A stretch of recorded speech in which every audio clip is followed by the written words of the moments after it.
Wakubwa hauhitaji kamera kali wala kwenda studio kubwa na nzuri kutengeneza passport size. Ukiwa na smartphone tu inatosha kutengeneza passport size. Njoo nikusanue mwanakitaa.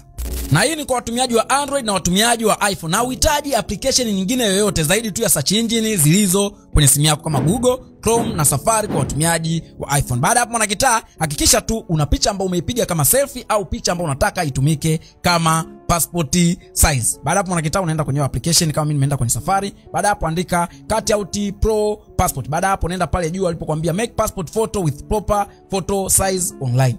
Ingia pale. Baada hapo mwanakitaa unaenda pale kwenye upload image. Nakuja hapa. Baada hapo nakuja hapa photo library. Kwa wewe ambaye hujapiga picha unaenda hapo take photo, mimi nakuja hapa. Baada hapo mwanakitaa nachagua picha yangu ambayo nataka niitumie kama passport.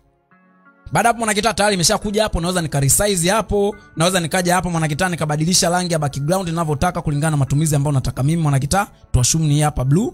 Baada hapo mwanakitaa pia naweza nikaja hapa kwenye sehemu ya kashati hapa nikachagua nguo ambazo nataka mimi nizitumie. Kwa mfano naweza nikachagua hii hapa suti.